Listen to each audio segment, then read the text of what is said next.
يا أيها الذين آمنوا لا تتقوا يا أيها الذين آمنوا يا أيها الذين آمنوا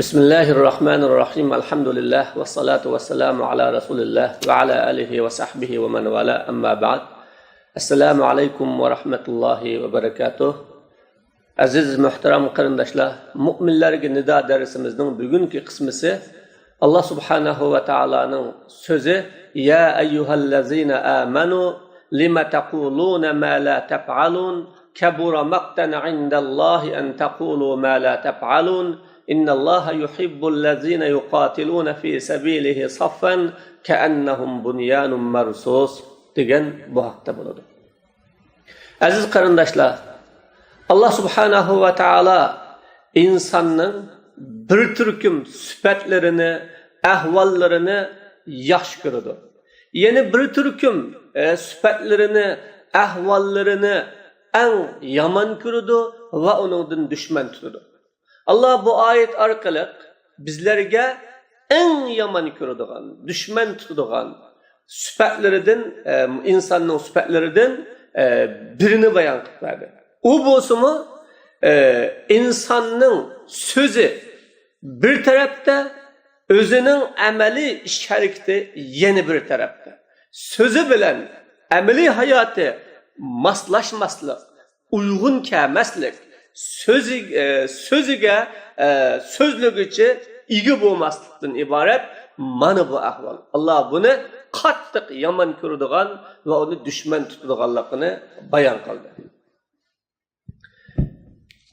Çünkü Allah subhanahu wa ta'ala insanı söz arkalık bütün kainatın içindeki mahlukat mevcudatlardan farklı halette mükerrem kıldı. Yani insandan başka dünyada sözleydiğin hayvanatlı yok. İnsandan başka dünyada sözleydiğin hiç kandak mevcudatlı yok. Ama insan mana bu mevcudatlardan sözleş bilen mükerrem oldu. İnsan söz arkalık özünün kalbidekini başkalarına diyelaydı, niyet maksatlarını uqtiyalaydı, özünün hayattaki her bir işlerini sözleri arkalık başkalarına yetküzelaydı. Bu arkalık insan ulugluk, hürmetki erişir aziz buradarlar. Ama İnsanın sözü eğer onun ameliyatine uygun kelmese, gepi başka, işi başka, hayatı başka bu kapkasa, bundak sözünün kıymeti olmaydı, manisi olmaydı. Ve bundak insanın bu cemiyeti hürmeti ve imtiyazı olmaydı. Allah müminini zemin üstüde özünün bütün insanlığa hücceti kıldı.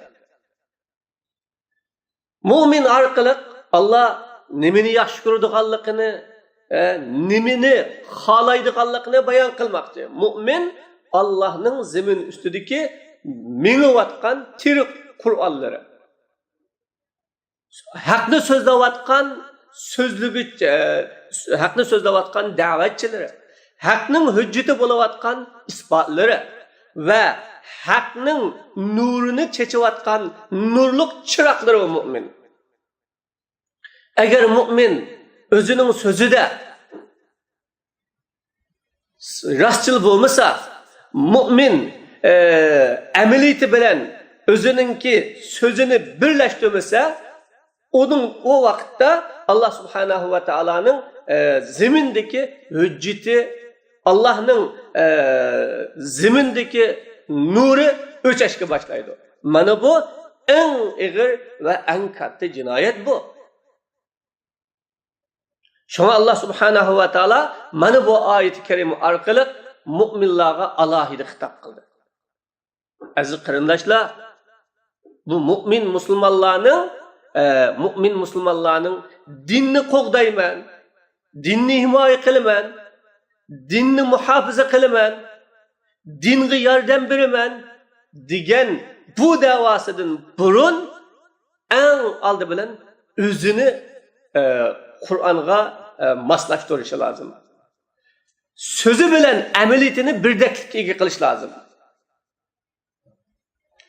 Buni qarasak, Payg'ambar sallallohu alayhi va sallam dunyoni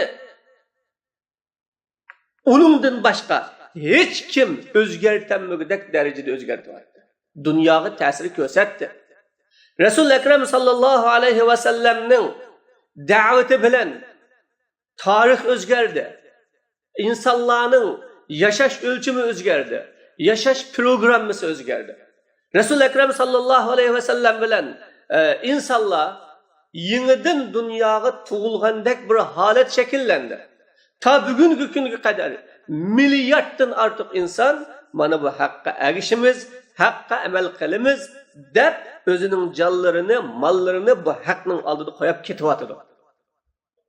Ulug' payg'ambar alayhissalatu vassalamning buncho'la kishilarga ta'sir ko'rsatilishi, da'vatining dunyoda nurg'un insonlarni o'zgartirishi, uning sirri nima? Uning sirri payg'ambar alayhissalatu vassalamning hayotini tekshirib baqqan, Rasul akram sallallohu alayhi vasallamning hayotini izlanib baqqan har qanday kishi o'zining so'ziga xilof keladigan, o'zining so'ziga qarshi keladigan bir ish harakatni topmaganligini ko'ra oladi birodarlar.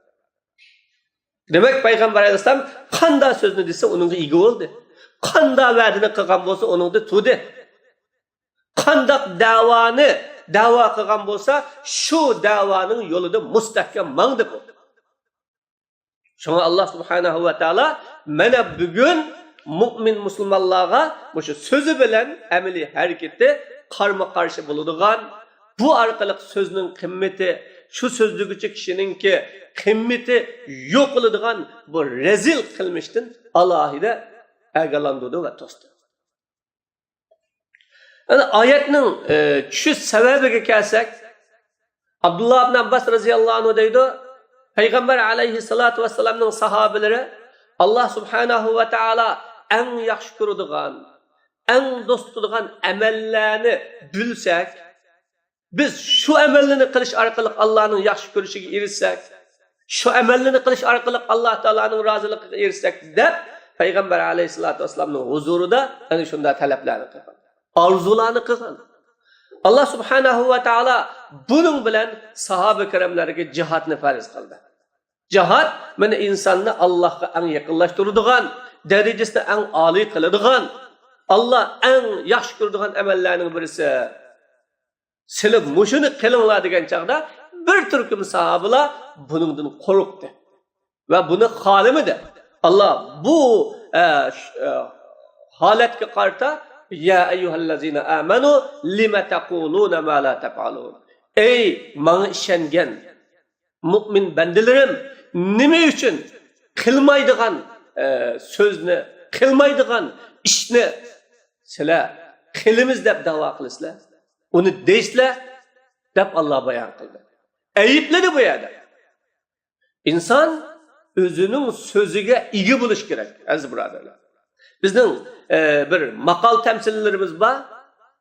Mek sözüdün yanmaydı, yolvas izidan yanmaydı deydigan bir sözümüz bor. Demek bu insanın sözüde turuşu onun kıymetini aşırıdı, hürmetini aşırıdı ve o sözün hakiki tesirini nima qiladi? Aşırıdı. Mana bugün qaraydigan bo'lsak, İslamning haqqida yozilgan kitobning haddi hisobi yo'q. Deyilgan tabliğlarning haddi hisobi yo'q. Axloq haqida yozilgan, muomala haqida yozilgan, ibodat haqida yozilgan, aqida haqida yozilgan va har bir sohada yozilgan kitoblarning son sanoqsiz va yozuvchilar ham son sanoqsiz, da'vatchilar ham son sanoqsiz. Ammo bugun islom ana shunday holatdami, ya'ni g'arib, ana shunday holatdami, ya'ni islom bu holda turibdi. Nima uchun? Chunki shu kitobni yozuvchining kitobini yaxshi o'qib ta'sirlanib, yozuvchining qishig'i kelsa, inson hayron qoladigan farqni topadi. Bir da'vatchining da'vatini yiroqdan anglab, oningdan ta'sirlanib, haqni tunib, haqqa agishib, o da'vatchining qishig'i kelsa, hayron qolaylik farqni topadi. Bir yetakchining qishig'i kelsa, onun sözlerini anlap, onun ameliy ahvalidan hayron qolaylik, bu farqni topadi insonimiz bo'ladi. Bu orqali digichi bir tarafda, onun sözü bir tarafda, davası bir tarafda. Mana bunun bilan haqning qimmati bo'lmagan, sözning qimmati bo'lmagan. Çünkü Allah subhanahu wa ta'ala alahida biz mu'minlarga lima taquluna ma la taf'alun. Nima uchun sizlar bu qilmaydigan, qilinmaydigan ishni deysizlar? İnsan qilmagan ishni qildim desa, bu yolg'onchi bo'ladi bu. Ammo buningdan keyin qilinmaydigan, qilishga ko'zi olmaydigan yoki qilmaydigan ishni qilimiz, qilish kerak deb desa, bu va'dasiga xiloflik qilgan bo'ladi bu. Soxtalik bo'ladi bu. Aldamchilik bo'ladi bu. Shunga Allah subhanahu va taolo biz mu'min musulmonlarni mayli o'tmishda qilmagan ishlar bo'lsin, uni qildim demanglar. Kelgusida qilinmaydigan ishlar bo'lsin, uni sizlar qilimiz demanglar. Deyish orqali mu'minlarni rostchilikka, samimiylikka, haqiqiy sadoqatga, da'voda mustahkam turishga chaqiramiz, birodarlar.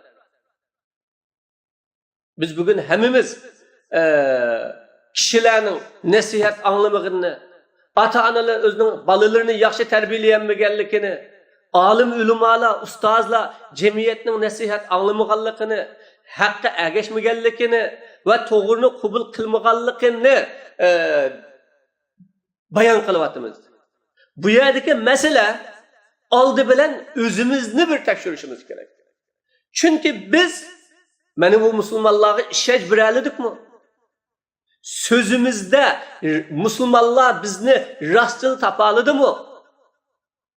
Hakikaten dinimizning keynida tug'anligimizni musulmonlar ko'raladimi?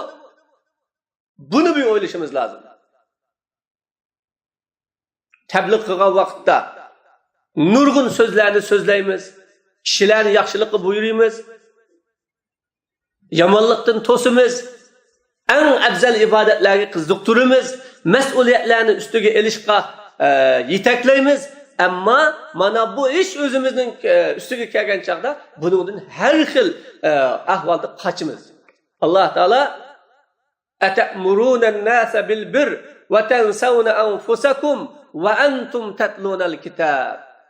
Sizlar kishilarni yaxshilikka buyurib, haqqi buyurib, o'zinglarni unutib qolamsizlar. Vaholanki sizlar kitob o'qiyapsizlar.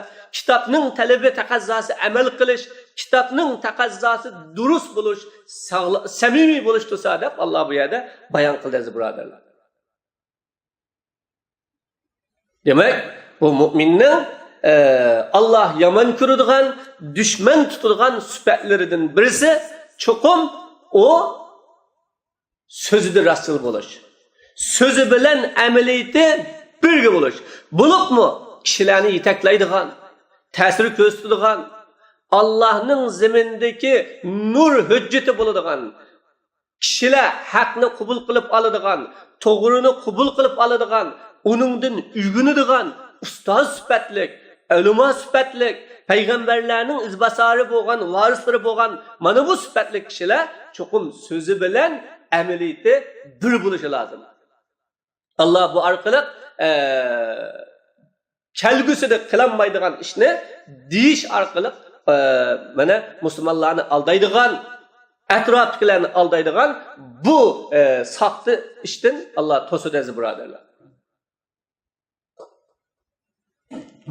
Kabura maqtan indallah en taqulu ma la tef'alun. Yani Allah Teala bu aldığı ayette ayıplap boğandan keyin yana sizlar kılanmaydigan işni deganlikni eng cho'ng ig'ir gunoh bu. Kabura maqtan Allah subhanahu va taoloning nazrida eng qattiq yomon ko'riladigan, dushman tutiladigan gunoh sizning qilolmaydigan ishni deganliginglar deb Alloh bayon qildi. Mayli, odamlar parvo qilmasin, ammo Allohning oldida eng ashaddiy gunoh bu. Qilmaydigan ishni deyish. Mana bu haqda bir hadis kelgan, payg'ambar sallallohu alayhi va sallamni Miroj kechisi Alloh subhanahu va taolo o'zining huzuriga chiqqan vaqtda jannatni ko'rsatdi, do'zaxni ko'rsatdi. Shu vaqtda payg'ambar alayhisolatu vasallam bir kishini ko'rdi.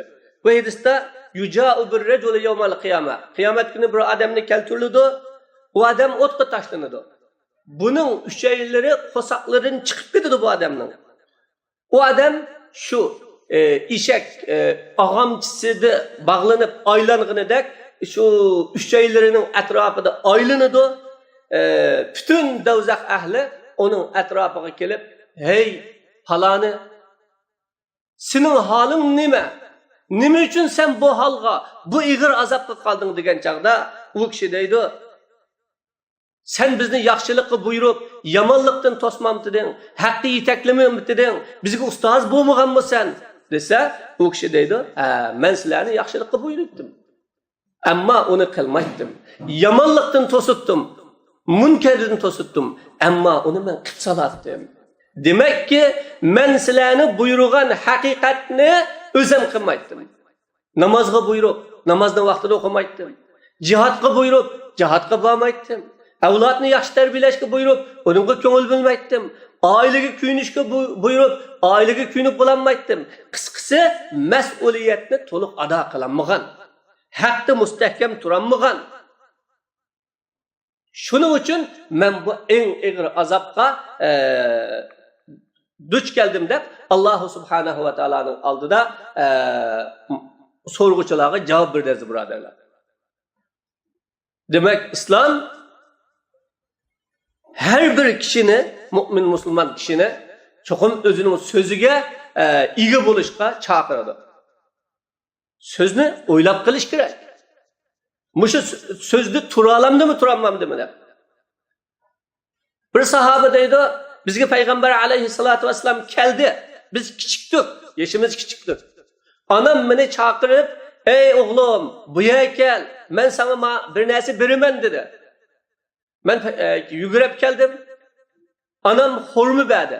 Payg'ambar alayhissalatu vassalam onamdan so'radi, "Siz nima bermoqchi edingiz?" degan chaqda, "Men mushu xurmoni bermoqchi edim" dedi.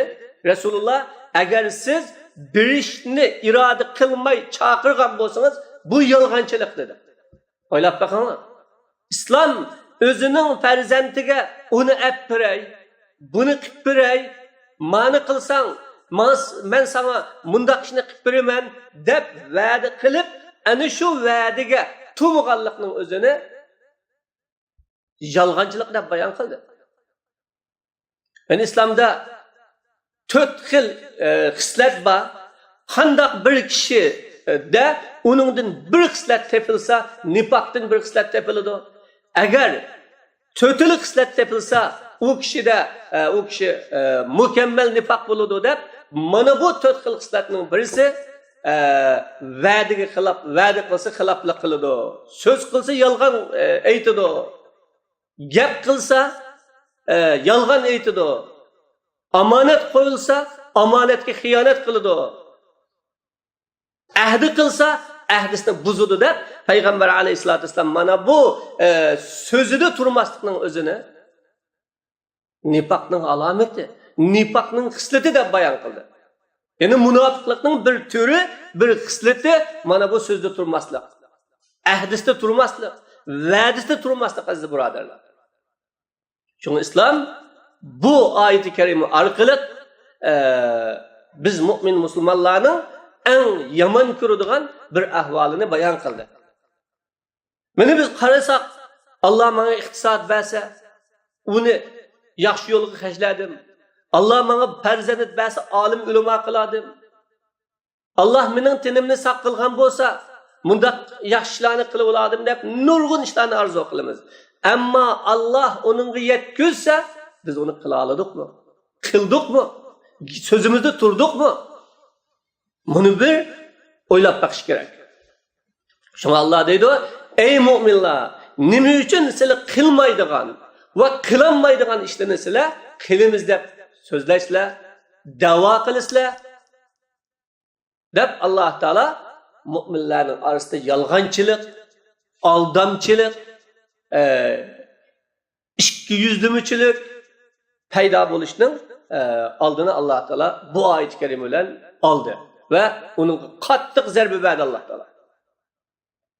Shuning uchun aziz musulmonlar, bizning tarbiyalarimizning muvaffaqiyat qozonolmasligi, da'vatlarimizninki ta'sir ko'rsatanmasligi, o'zimizning so'zlarining kishilarga ta'sir ko'rsatanmasligi dal bu haqda mustahkam turolmaslik ve degan so'zimizga ega bo'lmaslik. Şuna Allah Teala mana bu haqda alohida musulmonlarni ayıpladı.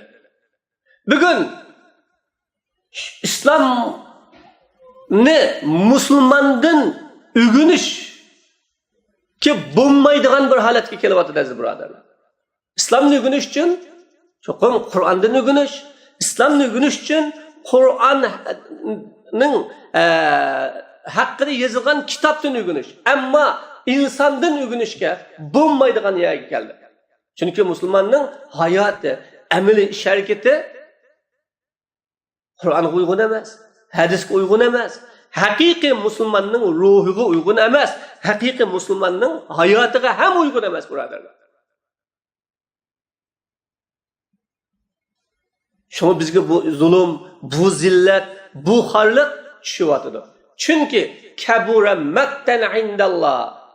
Bu sizning bu holatinglar, bu sifatinglar degan so'zingizga turmaydigan, qilmaydigan ishni da'vo qiladigan bu holatinglar Allohning nazarida eng cho'ng dushman tutiladigan ishga aylandi dedi.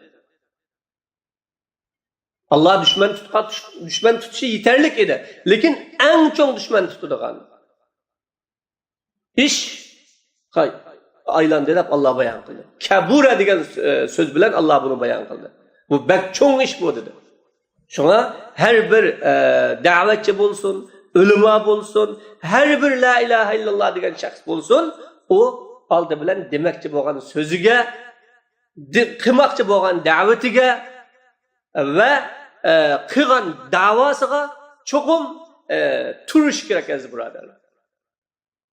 So'zi bilan amali o'ttirisida musofa bo'lmaslik kerak. So'zi bilan amali o'ttirisida yiroqlik bo'lmaslik kerak. Bu dinga davomli so'zmallar kerak emas. Bu dinga yashaydiganlar kerak. Bu haqiqatni yashaydiganlar kerak. Allah subhanahu va taolo ham mana yaxshi ko'radigan mu'minlarning sifatini shu haqda mustahkam turib yashaydigan kishilar deb bayon qildi. Ana oyatning oxirida Allah yaxshi ko'rgan kishilarning sifatini bayon qilib, innalloha yuhibbul lazina yuqatiluna fi sabilih. Haqiqatan Allah o'zining yo'lida İnnallah yuhibbul lazina yuqatilun. Allah özünün yolunda uruş qiladigan kishilarni yaxshi ko'radi. Xuddi ular bir mazmut binoga o'xshash, ka'annahum bunyanun marsus, mustahkam mazmut bir binoga o'xshash sab bo'lib turib, özünün yolunda urush qiladigan kishilarni yaxshi ko'radi deb Allah subhanahu va taolo mana so'ziga ega bo'ladigan, davosiga ega bo'ladigan, orzu qilgan orzusiga yetgan chog'da shuni qiladigan kishilarni Allah bayon qildi birodarlar.